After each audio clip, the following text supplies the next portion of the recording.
그래서 오늘 포함해서 한 7주 동안 소아시아 7교회를 향한 주님의 말씀을 주제로 금요 성령 집회 말씀을 이어가도록 하겠습니다. 소아시아 7교회를 향한 주님의 말씀은 지금 우리에게 대단히 중요한 의미가 있습니다. 여러분은 주님께서 정말 원하시는 교회의 모습이 어떤 것인지 생각해 보신 적이 있습니까? 지금 전 세계적으로 한국 교회만 해도 수없이 많은, 지금도 밖으로 나가면 십자가, 건물마다 십자가가 참 많이 세워져 있습니다. 근데 어떤 교회가 정말 건강하고 바람직하고 하나님을 기쁘시게 하는 교회겠습니까? 사람들마다 이런 교회가 되었으면 좋겠다, 이런 교회가 건강하고 바른 교회가 아니겠는가, 그렇게 생각할 수 있겠습니다. 그러나 정말 중요한 것은 우리 주님께서 원하시는 교회의 모습이 어떤 것인가, 이게 제일 중요한 것 아니겠습니까? 교회의 머리가 누구예요? 교회의 머리가 우리 예수 그리스도이시고, 그리고 교회의 주인이 누구이십니까? 우리 주 예수 그리스도, 담임 목사 아니에요. 교회의 주인이 주님이시다, 예수 그리스도이시기 때문에 주인의 뜻대로 되는 교회가, 주인의 뜻대로 세워지는 교회가 좋은 교회, 건강한 교회 아니겠습니까? 그런 면에서 이 7교회를 향한 예수님의 말씀은 시간과 공간, 2000년이라고 하는 차이가 있지만 교회는 교회인 것입니다. 주님께서 바라시는 교회의 모습은 달라지지 않았다. 교회의 위치나 형태는 달라졌지만 교회의 본질은 전혀 달라지지 않는다라고 하는 것이지요. 그런 면에서 정말 건강한 교회, 주님께서 원하시는 교회의 모습을 이 7교회를 향한 편지, 이 말씀 속에서 찾아볼 수 있겠다고 믿습니다. 오늘은 그 첫 번째 시간입니다. 본문 말씀은 예수님께서 에베소 교회를 향하여 주신 말씀, 편지의 말씀입니다.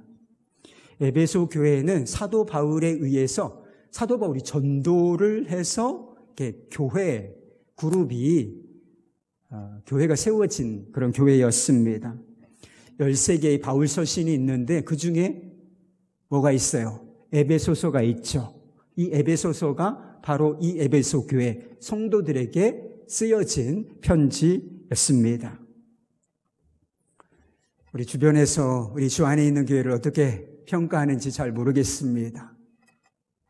그런데 이 에베소 교회는 주님께서 칭찬하실 만한, 주변 사람들은 잘 모르겠지만 이 주님께서 칭찬하실 만한 몇 가지 특징을 가지고 있는 그런 교회였습니다. 2절과 3절 말씀 보실까요?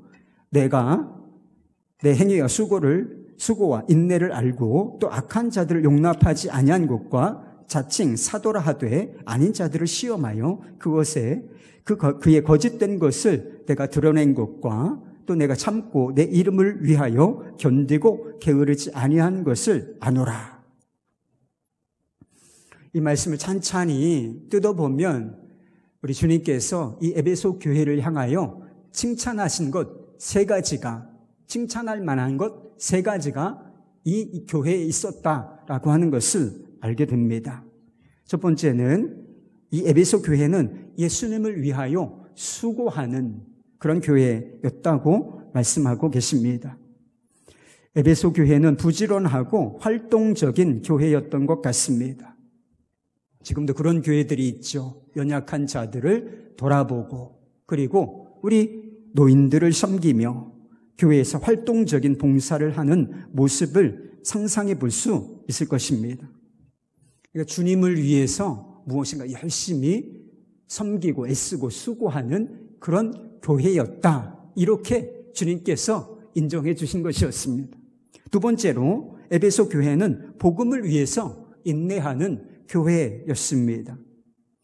여러분, 신앙생활을 하다 보면 인내가 필요합니다. 믿음에는 반드시 인내라고 하는 것이 필요하다. 여러분, 왜 우리 신앙생활 가운데 인내라고 하는 것이 필요하겠습니까? 인내가 필요한 상황이 찾아올 수 있는데 그게 고난이에요. 특별히 이 초대교회는 박해라고 하는 이런 고난 상황 가운데 있었습니다. 역사적으로 보면 이 에베소라고 하는 지역은 도시가 굉장히 발달한 지역이었습니다. 그리고 특징적인 것 하나가 있었는데 그것은 황제 숭배의 중심지였다라고 하는 것입니다. 여러분, 예수 믿는 사람은 살아있는 사람을 신으로 숭배할 수 있나요? 다른 어떤 존재를 하나님처럼 주라, 가이사를 주라, 황제를 주라 이렇게 시인할 수 있겠습니까? 그럴 수는 없는 일이죠. 우리에게 우리에게 섬길 대상이 되는 신, 하나님은 누구이십니까? 살아계신 하나님, 그리고 우리 주 예수 그리스도이신 것이지요. 그러니 황제 숭배를 하지 않는다는 이유로 박해를 받을 수밖에 없는 그런 상황에 놓여 있었던 것입니다. 지금은 우리는 대단히 편안한 상황 가운데 거의 거칠 것이 없어요. 개인적인 박해가 없는 것은 아니지만 대한민국 정부가 우리 예수 믿는 것 때문에 우리를 박해합니까?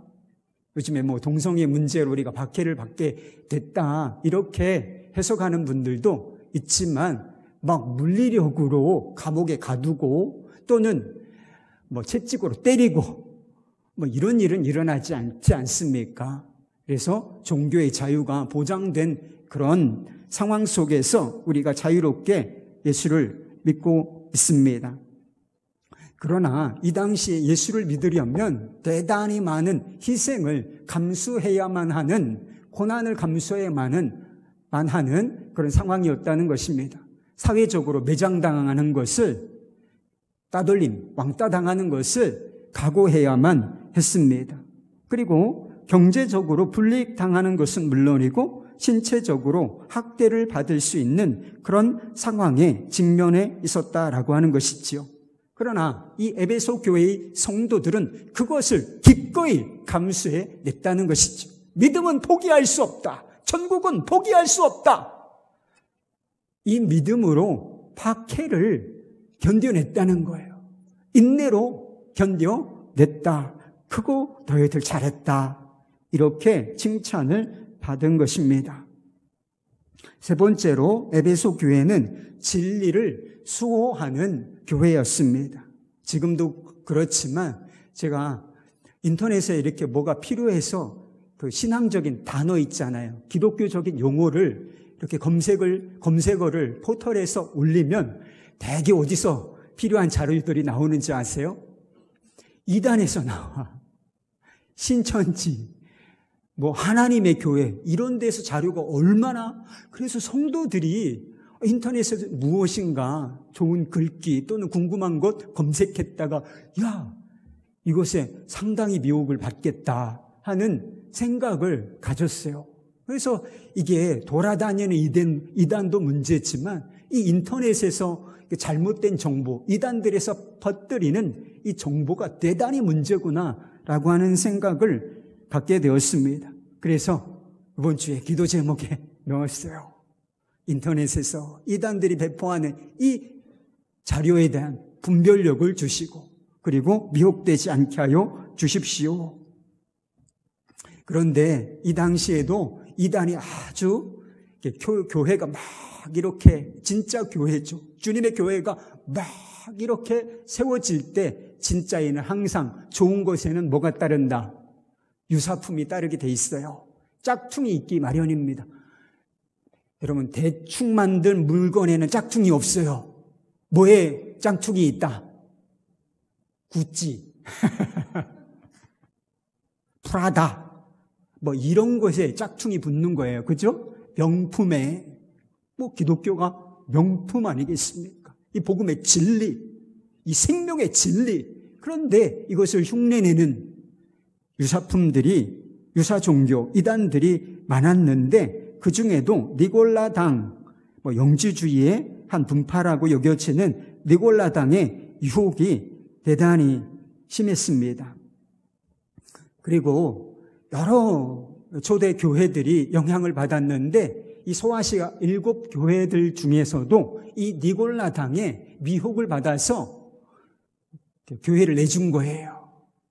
미혹을 받았습니다. 악영향을 받게 되었다. 그래서 너 이거 잘못했다. 책망을 받은 교회가 있었는데 이 에베소 교회는 어땠다는 거예요?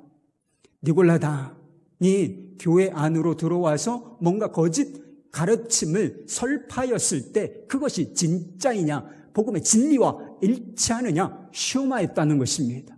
그리고 이것이 가짜구나 라고 하는 것을 알고 알아차리고 단호히 배격하여 이 이단의 영향으로부터 교회를 지켜냈는데 너희들 이것도 잘했다. 이렇게 칭찬받은 것입니다. 여러분, 분별력을 가져야 해요.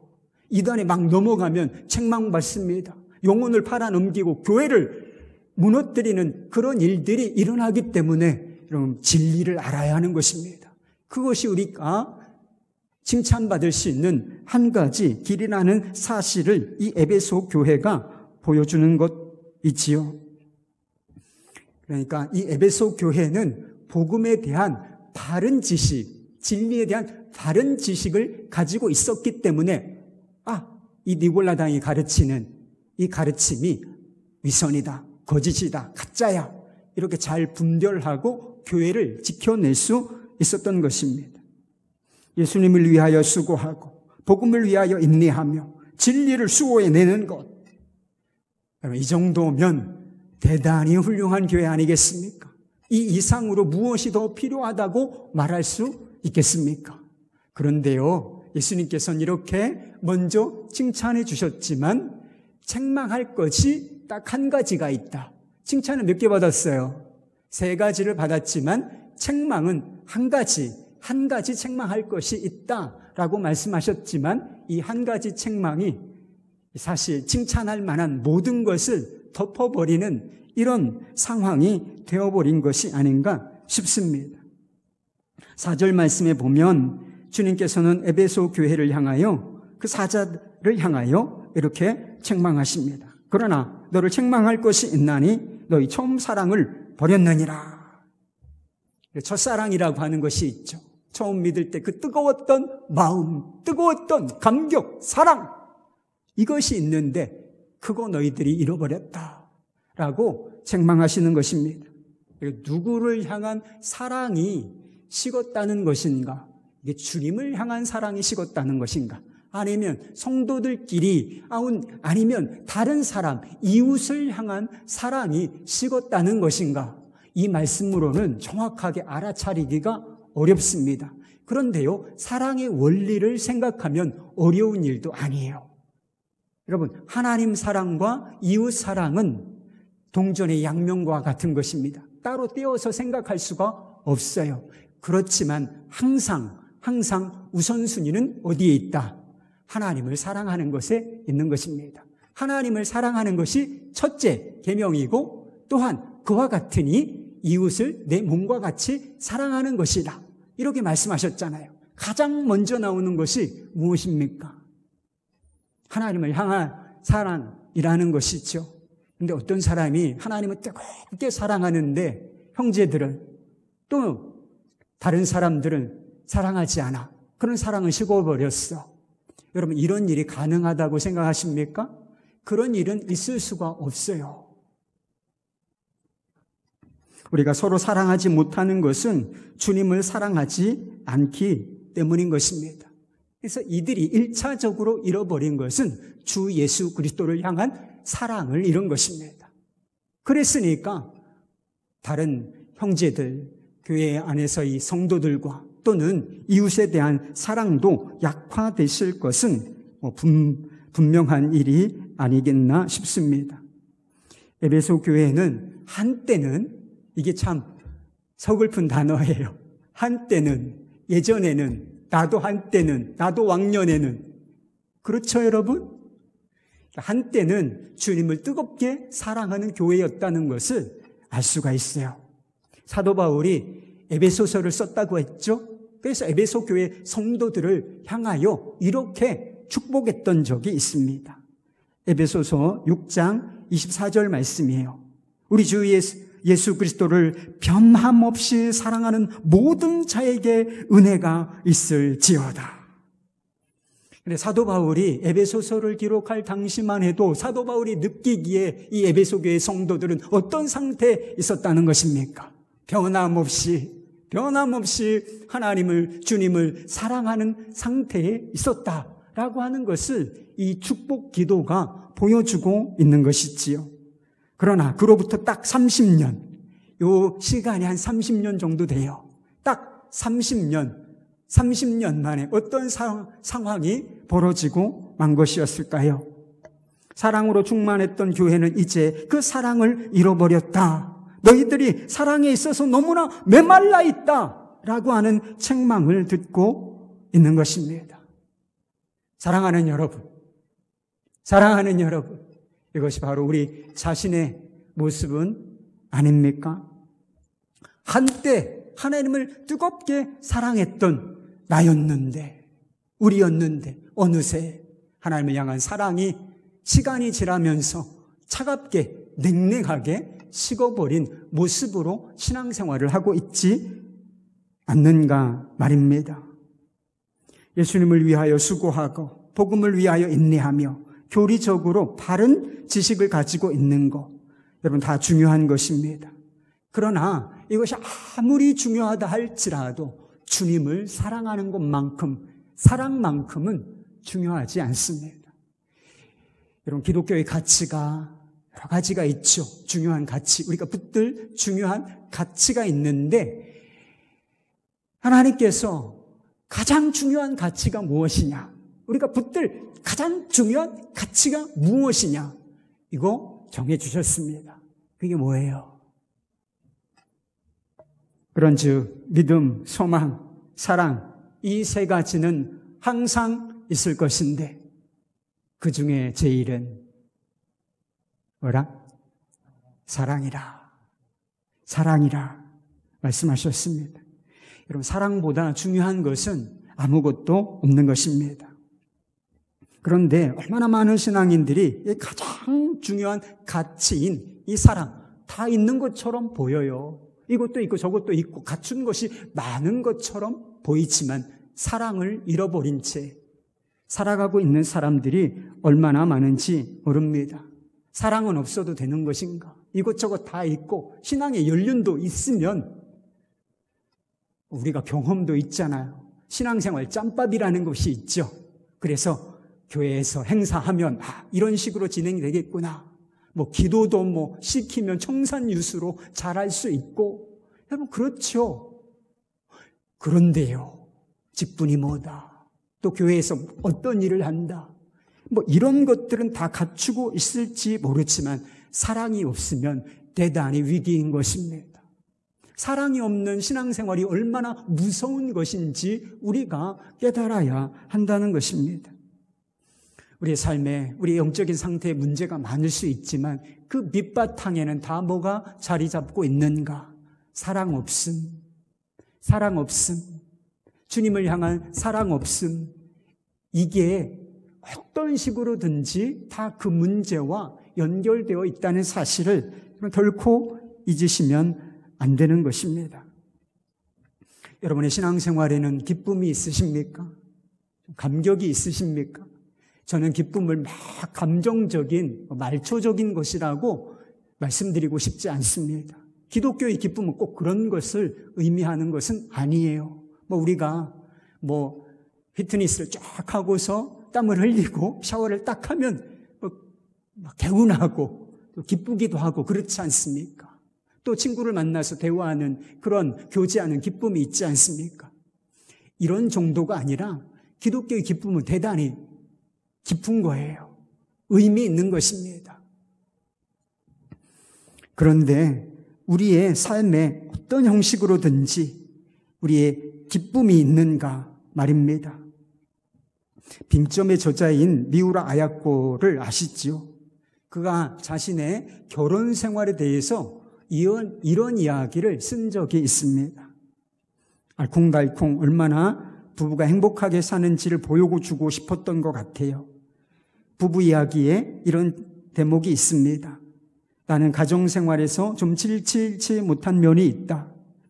외출해서 돌아오면 오버코트도 모자도 머플러도 거의 제자리에 갖다 놓는 법이 별로 없다.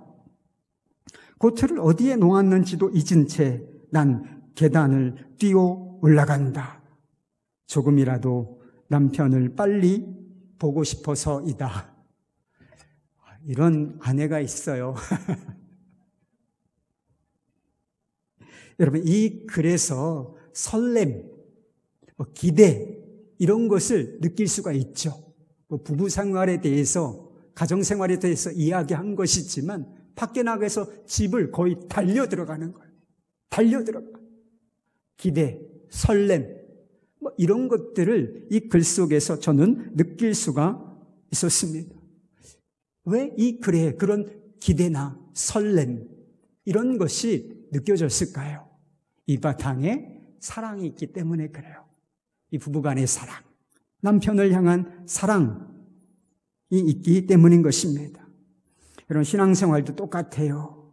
신앙생활에도 감격과 기쁨과 감동 이런 것이 좀 있어야 합당한 것이 아니겠습니까? 우리를 그토록 사랑하시고 우리를 그토록 귀히 여기시며 우리와 늘 항상 함께 하시는 분, 그분을 믿고 의지하고 그분과 우리가 교통하며 교제하며 산다면 신앙생활이 기쁨이 있고 감동이 있는 거 합당한 일이 아니겠습니까? 그러나 사랑이 식어져 버린 마음에는 이런 것들을 찾아볼 수가 없는 것이지요. 이런 김 빠진 콜라를 드셔보셨나요? 탄산이 다 날아가 버린 김 빠진 콜라처럼 밋밋하고 신앙생활이 메마르다. 이런 느낌 가운데 신앙생활을 하는 사람들이 있는 것입니다. 성경은 예수님과 우리와의 관계를 신랑과 신부, 부부 사이로 묘사하기를 좋아합니다. 여러분, 만약에 결혼 생활에서, 여러분도 결혼 생활 하고 있잖아요. 그런데 그 결혼 생활에서 사랑이 제거된다 라고 하면 무엇이 그 결혼 생활을 유지할 수 있게 하는지 한번 생각해 보십시오.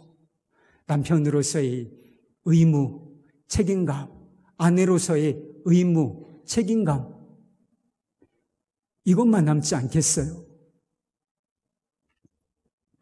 그런데 의무와 책임감만으로 이 결혼생활, 가정생활을 유지한다는 게 사랑은 빠져 있어요. 그런데 부부생활은 유지를 해야 돼요.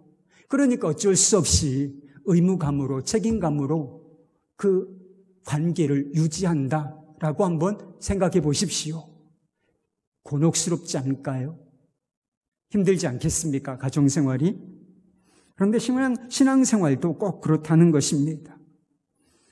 의무나 책임으로 생각하는 사람들이 많다는 것입니다. 그들의 신앙생활에 자유와 기쁨, 생기, 능력 이런 것들을 찾아볼 수가 없게 되는 것이지요. 에베소 교회는 예수님을 위해서 수고하는 이리저리 활동적으로 섬기며 애쓰고 수고하는 교회였습니다. 그러나 예수님을 위해 아무리 수고하고 봉사한다 할지라도 사랑이 없으면 그 자체만으로는 하나님을 기쁘시게 할 수 없다는 사실을 알아야 하는 것입니다. 여러분, 하나님께서 우리를 노예로 부르셨을까요? 하나님께서 우리를 노예로 부르신 거 아닙니다. 종으로 부르신 게 아니고 사랑하는 아들, 사랑하는 딸로 부르셨는 줄로 믿습니다. 사랑 안에서 교제하는 존재로 우리를 초대하시고 그리고 예수 그리스도의 십자가로 말미암아 그런 완전히 하나된 관계, 연합된 관계로 우리를 신부로 부르셨다는 것입니다. 예수 그리스도의 종, 예수 그리스도의 노예다. 사도 바울이 그렇게 표현하기를 좋아했습니다. 근데 너도 노예해라. 이게 아니에요. 그게 아니고 사랑의 노예를 말하는 것입니다. 사랑 때문에 자원하여 잡힌 노예를 말하는 것입니다. 그러니까 주님을 위하여 막 열심히 막 박해를 뚫고 복음을 전하면서도 그게 힘들고 그게 고통스럽지 않고 능력이 되고 기쁨이 되고 감사가 터져 나오는 거예요. 그럼 우리가 봉사를 하려면, 수고를 하려면 이와 같이 해야 하는 것이 아니겠습니까? 우리가 기억해야 될 사실이 있어요. 우리 교회가 좀 작기 때문에 손길이 많이 필요해요. 그래서 제가 두루두루 살펴보니까 일을 많이 하셔. 일을 대단히 많이 하시는 그런 상황 가운데 있습니다. 그러나 우리가 분명하게 기억해야 할 사실이 있다. 사랑 없는 수고, 봉사. 아무리 해도 그거는 중노동밖에는 안 된다는 거예요. 노동밖에는 안 된다는 사실입니다. 여러분, 세상에서는 어떤 일을 하면 오늘도 직장 생활 막 끝내고 지금 달려오신 분도 계시지요? 세상에서 막 노동력을 제거하고 스트레스 받아가면서 머리 써가면서 프로젝트 하고 그러면 한 달에 한 번씩 꼬박 뭐가 돌아온다? 급여가 나온다. 그게 기쁨인 거잖아요. 솔직히 얘기하면. 그러니까 직장 생활 하기 싫어도 하는 것 아니겠습니까? 가족 부양해야 하고 그리고 내게 반대 급부 노동력을 제공하면 뭔가 돌아오는 것이 있으니까 그게 기쁨이 돼서 한단 말이에요. 그게 동력이에요. 그런데요, 여러분 교회 안에서 봉사한다고 누가 돈 줍니까? 여러분 돈 받으세요? 전 돈 받아요. 아니 수고는 하는데 수고는 해요. 열심히 봉사하시는데 여러분 돈 내고 하시잖아. 여러분 돈 내고 하시잖아. 헌금하시면서 노동력도 제공하고 수고하고 애쓰고 어떤 때는 보면 담임 목사로 너무 고생시키는 거 아닌가. 막 제가 더 해야지 막 이런 거 아니에요. 어떤 때 안쓰러운 마음이 들어요. 꼭 이렇게까지 해야 되는 것인가. 그런 갈등이 제 안에 성도님들 와서 편안하게 예배드리면 좋겠다. 은혜 받고 이러면 좋겠는데 너무 고생하신다. 이런 마음이 들 때도 있습니다. 그런데 돌아오는 것은 없고 보상은 없는데 여러분 교회에서 보상한다고 육신적인 보상 안 됩니다. 보장 안 돼요. 하나님께서 꼭 무엇인가 여러분들이 원하는 상태 눈에 보이는 무엇인가로 보상해 주실 것 같아요? 아닐 수도 있습니다. 그런 경우도 있지만 대개는 그렇지 않아요. 보장 못 받습니다. 사랑 없이 보상 없는 일을 한다고 생각하면 그것처럼 고된 노동이 어디 있겠습니까? 봉사가 노동이 되는, 변질되는 것이죠. 섬김이 노동이 되는 일이 사랑 없음에서 이루어지는 일인 것입니다. 그러나 사랑은 수고와 섬김의 의미를 완전히 바꾸어내는 거예요. 대부분의 부모님들이 자녀들 양육하면서 수고하고 애씁니까? 여러분 자녀들 양육할 때 다 그냥 편안했나요? 아무 문제 없었습니까? 아무 수고 안 해도 지들이 다 잘 크던가요? 그런 일은 없어요. 부모의 손길이 얼마나 많이 필요하고 생고생하는 거야. 그죠? 고생 많으셨습니다. 고생해요. 그런데 그런데 이상한 것은 자식들 다 키워놓고 내가 너희들 때문에 엄청 고생했다 이것들아. 이런 부모가 별로 없다는 거예요. 아예 없는 건 아니지만 거의 없어요. 사기 져먹었어. 자녀를 위해서. 저도 애 재울 때 새벽 몇 시까지 아이가 밤낮이 바뀌어가지고 안 자는 거예요. 그래서 제가 들쳐업고서 1시간 동안 노래 불러주고 제가 그렇게 됐습니다, 여러분. 그런데 시간이 지나면서 이게 고생이 아니고 뭐로 기억된다? 추억으로 기억된다.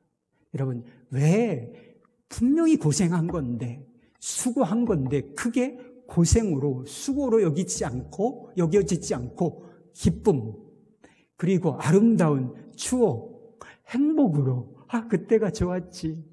이렇게 느껴지는가? 자식을 사랑하기 때문에 그런 것입니다. 창세기에 보면 야곱이 외삼촌 라반을 위해서 7년 동안 일을 했던 적이 있어요. 근데 급여를 받았는가? 아니었어요. 급여를 받지 않고 무상으로 노동력을 제공했습니다. 그렇게 할 수 있었던 것은 야곱이 라헬을 사랑했기 때문인 것입니다. 성경 말씀에 보면 어떤 표현이 있느냐 하면 야곱이 라헬을 연모, 사랑하는 까닭에 7년을 수일처럼 여겼더라. 그럼 7년이 얼마나 긴 세월입니까? 그죠? 365일을 7번 지나야 되는 거예요. 7년은 대단히 긴 세월이에요. 그런데 이 7년을 며칠처럼 그냥 수일처럼 여겼더라. 이렇게 시간이 막 훅 가는 거예요. 왜요? 라헬을 사랑하는 까닭에, 라헬과 결혼하고 싶은 마음에, 사랑하는 사람이 곁에 있으니까 이 수고, 그리고 길게 느껴질 만한 이 시간이 그토록 짧게 느껴졌다라고 하는 것입니다. 사랑은 수고를 기쁨이요 보람으로 만드는 능력이 있다는 것을, 이런 것이 보여주는 것입니다. 늘 부모님의 마음을 아프게 하고 학교에서 선생님들이 골치를 썩이는 불량 청소년, 비행 청소년이 있었다고 합니다. 부모님의 회초리도, 그리고 선생님의 가혹한 처벌도 이 아이를 바꿔낼 수 없었다고 해요. 그런데 언제부턴가 이 남자 청소년이 머리를 단정하게 깎더니 옷을 또 단정하게 입기 시작하더라고 하는 것입니다. 그리고 그 좋아하던 담배를 끊어버렸대요. 그리고 평생 하지 않았던 공부를 하기 시작했다고 하는 것입니다. 무슨 일이 도대체 일어난 것일까? 좋아하는 여학생이 생겼다라고 하는 것입니다. 여러분, 이것이 사랑이 가진 힘이라는 것입니다. 마찬가지로 우리가 예수님에 대한 사랑을 회복하면 신앙생활의 기쁨과 감사, 좀 수고로워도 봉사하면서 힘든 면이 있어도 이건 아름다운 추억이야, 기쁨이야, 감사야, 감사함을 넘치게 하라, 이렇게 봉사할 기회를 주신 것을 너무 감사합니다. 주의 몸된 교회를 섬길 수 있게 해주셔서 감사합니다. 이게 감사거리가 될 수 있다는 것이지요. 신앙생활에 한마디로 말해서 생명력이 부어지게 되는 줄 믿습니다. 그렇다면 어떻게 우리가 이 처음 사랑을 회복할 수 있겠습니까? 본문 5절에서 첫사랑의 회복의 길을 이렇게 주님께서 제시해 주고 계십니다. 그러므로 어디서 떨어졌는지를 생각하고 회개하여 처음 행위를 가지라. 만일 그리하지 아니하고 회개하지 아니하면 내가 내게 가서 내 촛대를 그 자리에서 옮기리라. 주님의 말씀에 의하면 회복의 첫 번째 단계, 첫 단추 같은 것이 있습니다. 그것은 생각하는 것입니다. 그렇게 돼 있죠. 그러므로 어디서 떨어진 것을 생각하라. 이 말씀을 쉬운 성경에서는 이전에 내가 나를 어떻게 사랑했는지 그때를 돌이켜보아라. 어디서 잘못되었는지를 생각하라. 이렇게 번역했습니다.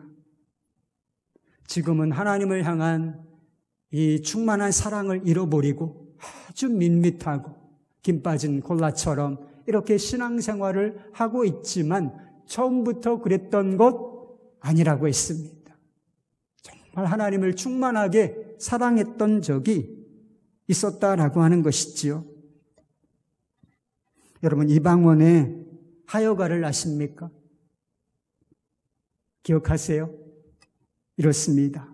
이런들 어떠하리, 저런들 어떠하리, 만수산 드렁치기 얽어진들 어떠하리, 우리도 이같이 얽어져 백년같이 느리리라.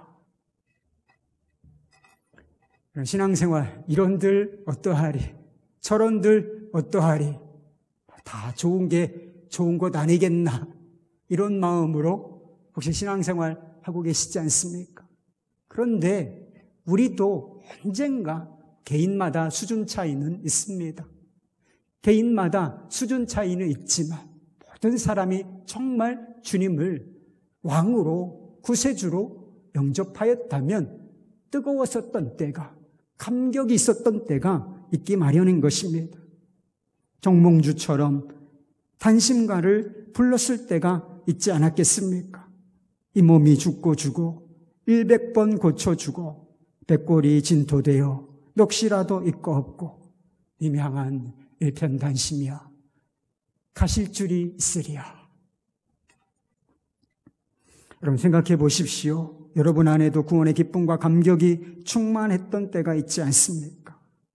내가 용서받았다. 내가 구원받았다. 나 자유 얻었네. 너 자유 얻었네. 우리 자유 얻었네. 할렐루야. 이 구원의 기쁨과 감격이 우리 마음 안에 충만했었던 때가 있었지요. 하나님의 말씀, 예배 드리는 거 가기 싫다. 오늘 좀 비가 오죠. 그래서 우스갯소리로 우리 주님이 오신다면 비 오는 수요일 날 오실 거라고, 우리로 치면 비 오는 금요일 날 오실 거라는 조크가 있습니다. 왜? 비 오면 나가기가 싫으니까. 그런데 여러분, 예배에 달려가고 예배 드리고 싶다. 예배 드리고 돌아서서 또 예배 드리고 싶다. 하나님의 말씀을 가까이 하고 기도하고 싶었던 적 여러분 있지 않았습니까? 개인차가 있다고 했어요. 그렇지만 누구든지 이렇게 최고의 때가 있었기 마련이라는 거예요. 그런데 그때를 한번 돌이켜보라는 거예요. 그때 자주 생각해 보라는 것입니다. 왜 이때를, 그럼 부부간에도 사랑이 좀 식어졌다면 한번 연애할 때를 생각해 보세요. 밤새 이렇게 집 앞에서 기다리고 있었던 때, 보고 있어도 보고 싶었던 때, 이런 때가 있잖아요. 그런데 이렇게 뜨거웠었던 때, 열정이 있었던 때, 사랑이 충만했었던 때, 이것을 기억하는 거, 떨어져 나온 그때를 기억하는 거, 이런 것이 사랑의 불쏘시개가 될 수 있다는 것입니다. 회복으로 나아가는 두 번째 단계가 있다고 말씀하셨어요. 그것은 회개하는 것입니다. 많은 사람들이 이 사랑의 상실을 당연하게 여기는 것 같습니다. 시간이 지나면 그렇게 뜨거웠던 사랑은 식기 마련이지 뭐. 이렇게 사랑의 상실을, 메마르게 되는 것을 자연스럽게 받아들이는 사람이 있는 것 같습니다. 여러분, 그러나 사랑을 잃어버리는 것은 결코 자연스러운 것이 아니라는 사실을 아셔야 하는 것입니다. 사랑은 원래 식어지는 거야, 움직이는 거야. 이게 자연스러운 것이 아니고 도리어 사랑은 깊어지고 성숙하는 것이 자연스러운 것입니다. 그것이 합당한 거예요. 여러분, 부부간에도 처음에는 철 모르는 사랑이죠. 뭐 확 하고 뜨겁기는 하지만 서로에 대한 이해도 별로 없고 존중도 깊이가 없는 사랑을 하다가 조금 시간이 지나가면서 철이 들면서 원숙한 사랑을 하게 되는 경우 얼마든지 볼 수 있습니다. 주님과의 관계에서도 성숙한 사랑으로 발전하는 것이 정상인 것입니다. 사랑을 잃어버리는 것이, 메마르게 되는 것이 정상이 아니라 더 깊이 있는 사랑으로, 더 원숙한 사랑으로, 더 충만한 사랑으로 나아가는 것이, 발전하는 것이, 그것이 정상적인 것이라고 하는 것입니다. 이 첫사랑을 잃어버린 에베소 교인들에게 주님께서는 분명히 회개하라고 말씀하셨어요. 회개하라. 어떤 사람들에게 하는 얘기입니까? 죄인들에게 하는 얘기예요. 회개하라. 회개하라. 여러분, 사랑을 잃어버린 거 대단히 큰 죄예요. 사랑을 잃어버린 거 아무것도 아니지. 그럴 수도 있지. 아니라니까요. 대단히, 주님께서 보시기에는 대단히 심각한 문제가 있는 것이고 대단히 심각한 죄, 그런 상태에 빠져 있는 것입니다. 여러분, 사실 우리가 따지고 보면 왜 우리가 다른 세상을 사랑하나요? 세상에 있는 것들을 좋게 여기고 그런 것들을 부여안고 우리가 죄를 짓습니까? 주님을 향한 사랑에서 빛나가 있기 때문에 그래요. 주님을 사랑한 이 일편단심에서, 이 사랑에서 빛나가 있기 때문에 우리가 세상을 사랑하고 세상에 있는 것, 육신의 정욕과 안목의 정욕을 따라서 살아가게 되는 것입니다. 그러므로 첫사랑을 잃어버린 것에 대해서 고백하고 회개해야 하는 것입니다. 하나님, 제가 사랑을 잃어버렸습니다. 주님, 제가 사랑을 잃어버렸습니다. 용서해 주십시오. 용서해 주십시오. 라고 고백할 필요가 있다는 것입니다. 그러나 중요한 것은 우리의 회개가 여기서 멈추어서는 안 된다는 사실입니다. 주님께서는 회개하여 처음 행위를 가지라.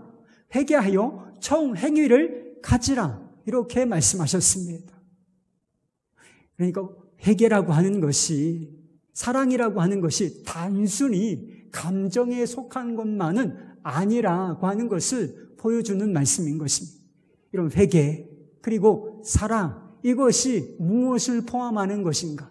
우리의 의지에 관한 것이기도 하고, 더 나아가서는 우리의 행동에 관한 것이기도 하다는 것을 이 말씀, 처음 행위를, 회개하여 처음 행위를 가지라 하는 말씀 속에서 우리가 알 수 있게 되는 것입니다. 많은 사람들이 사랑이라는 감정으로 충만해지기를 기다려요. 그죠? 나도 첫사랑을 회복했으면 좋겠다. 내 마음이 뜨거워졌으면 좋겠다. 이런 생각을 가지고 그러나 기다린다. 그런 때가 언젠가는, 내 신앙생활 언젠가는 오겠지. 주님께서 그런 은혜를 주시겠지. 이렇게 생각하고 있는 것 같습니다. 그런데 그런 일이 잘 일어나지 않는다는 것입니다. 이런 마음의 소원은 있는데 왜 그 소원이 이루어지질 않는가? 우리의 사랑이 늘 소극적이라는데 문제가 있는 것입니다. 사랑하고자 하는 의지가 늘 부족하다라고 하는데 있는 것입니다. 여러분, 예수님의 사랑을 생각해 보십시오. 예수님의 사랑이 기다리고 그저 소극적인 사랑에 불과한 것입니까? 그렇지 않아요. 예수님께서 보여주신, 이 십자가에서 보여주신 사랑은 결코 소극적인 사랑이 아닌 것입니다. 인간이 되시고 낮아지시고 찾아오시고 다가오시고 그리고 손 내미시고 섬기시고 자신을 내어주시는 이런 사랑이었단 말입니다. 그러니까 예수님의 사랑은 언제나 적극적이고 찾아 나서는 그런 사랑이었다는 것이죠. 예수님께서는 십자가에서 가장 위대한 사랑을 보여주셨습니다. 여러분, 십자가는 무엇을 의미할까요? 아주 복합적인 의미가 있지만 여러분, 십자가는 사랑의 불인 것입니다. 사랑의 불, 활활 타오르는 사랑의 불, 이것이 십자가가 보여주는 것입니다. 그런데요, 그 사랑의 불이 우리 마음에도 옮겨 붙기 위해서는 우리도 좀 다가가야 하는 것 아니겠습니까? 주님께로 다가가야 타오르는 이 십자가 사랑의 불이 내게도 옮겨 붙는 것 아니겠습니까? 여러분, 손뼉이 항상 이렇게만 되면 소리가 안 나잖아요. 주님은 항상 우리를 향해서 이렇게 찾아오시고 우리를 끊임없이 사랑해 주고 계시다. 내가 너를 사랑한다. 내가 너를 사랑한다. 사랑으로 끊임없이 매 순간 매일 우리를 찾아오시고 다가오시는 분이 우리 주님이신 것이지. 근데 이게 소리가 나려면 어떻게 해야 돼요? 우리 쪽에서도 좀 주님 앞에 나아가야 하는 것 아니겠습니까? 우리를 향한 예수님의 사랑과 예수님을 향한 우리의 사랑이 만나서 하나가 될 때 사랑의 불꽃이 튀는 줄 믿으시기를 바랍니다. 사랑이 충만해질 때까지 옛날 그 감격적인 신앙생활을 그냥 자연스럽게 회복하기 전까지 기다리지만 말고 기다리는 건 기본이지요. 그렇지만 여러분, 주님을 바라보실 수 있기를 바랍니다. 이것이 주님을 사랑하는 길이다! 이렇게 생각되시면 여러분 적극적으로 한번 나아가 보시기를 바랍니다. 주님을 제가 사랑합니다. 주님을 제가 사랑합니다. 아침에 일어나서도 주님을 사랑합니다. 일터에 나가서도 주님을 제가 사랑합니다. 이렇게 한번 고백해 보세요. 마음에 아무 감동이 없을 수도 있어요. 그러나 아무 감동이 없다. 멈추지 말고 내일도 모레도 그리고 매일 제가 주님을 사랑합니다. 제가 주님을 사랑하고 싶습니다. 제가 뜨겁게 주님을 만나고 싶습니다. 이 소원을 가지고 있어야 할 자리에 한번 있어 보시기를 축복합니다. 그러면 정말 그런 마음의 소원을 가지고 예배의 자리, 기도의 자리, 사랑의 고백의 자리에 서면 사랑의 불이 일어나지 않는 게 이상한 거예요. 사랑의 불꽃을 안 일으켜 주실 리가 뭐가 있어요, 주님이? 그잖아요. 나는 인애를 원한다. 나는 제사를 원하지 아니하고 사랑을 원해, 얘들아. 이게 주님의 마음이에요. 그러니까 우리가 사랑의 마음을 가지고 주님 앞에 나아가고 또 고백하고 사랑을 표현하는 자리에 나아가면 그것이 점점 확장되어지고 처음에는 밋밋했던 고백이 이제 실제적인 기름 부으심이 임하게 되는 거예요. 전에 섬기던 교회에 하나님을 뜨겁게 사랑하시던 권사님이 계세요. 처음 예수를 믿을 때부터 얼마나 뜨겁게 주님을 만났는지 몰라요. 그래서 주님을 어떻게 저렇게 사랑할 수 있을까? 그런 생각이 드는 분이었습니다. 그런데 이 권사님이 대장암 말기 선고를 받으시고 극심한 고통에 시달릴 때가 있었습니다. 너무나도 큰 고통을 겪고 있었지만 자신이 죽어서 천국 간다. 이거는 흔들림이 없다. 전 이건 믿습니다. 전 흔들리지 않습니다. 그런 고백을 들으셨다는 것입니다. 그런데 마음 한구석에 자신이 없는 부분이 있었어요. 너무 힘드니까, 너무 육신이 고통스러우니까 내가 지금까지 수도 없이 주님을 사랑한다. 주님을 사랑합니다. 주님을 사랑합니다. 이렇게 고백했는데 정말 죽음의 고통 앞에서도 제가 주님을 사랑합니다. 이렇게 고백할 수 있을까? 한켠에 자신 없는 마음이 들더라는 것입니다. 만약에 권사님이 자신에게 주어진 상황만 바라보았다면, 그리고 자신의 감정, 막 조여오는 이 감정에만 묶여 있었다면 결코 죽음의 고통 앞에서 사랑의 고백을 할 수 없었을 것입니다. 그러나 권사님은 이 상황에 대해서 죽고 자기 감정에 대해서 죽었습니다. 권사님은 고통 속에 있었지만 자신을 향한 예수님의 사랑을 받아들였어요. 내가 너를 사랑한다. 내가 너를 사랑한다. 십자가에서 선포된 이 사랑의 메시지를 붙드셨습니다. 그리고 자신도 끔찍한 고통 상황 속에 있지만 주님, 제가 주님을 사랑합니다. 사랑합니다. 이렇게 고백을 드리시며 넘으셨습니다. 그리고 주님의 십자가 사랑으로 이 죽음을 넘나드는 고통을 감당해 내시는 모습을 제가 실제로 보았습니다. 하나님께서는 우리가 회개하지 않는다면 촛대를 옮길 것이다 라고 경고하셨습니다. 그럼 우리가 두려워하고 염려해야 될 문제가 무엇입니까? 어제 수능시험이 있었는데 우리 자녀 좋은 대학 못 들어갈까 봐. 이게 두렵습니까? 이게 염려됩니까? 어떤 식으로든지 다 대학 들어가게 돼 있어요. 너무 염려하지 마세요. 다 잘 살게 돼 있습니다. 내가 못 먹고 못 사는 것일까? 세상 사람들보다 좀 뒤떨어져서 소득, 계층이 내가 뒤로 밀려나는 것은 아닌가? 이게 두렵습니까? 아니에요. 이런 거는 두려운 게 아니에요.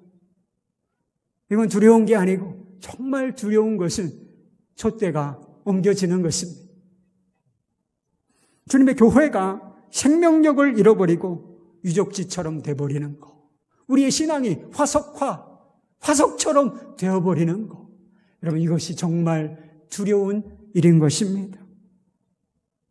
주님께서는 이기는 자에게 생명나무의 열매를 먹게 하실 것이다, 이렇게 말씀하셨어요.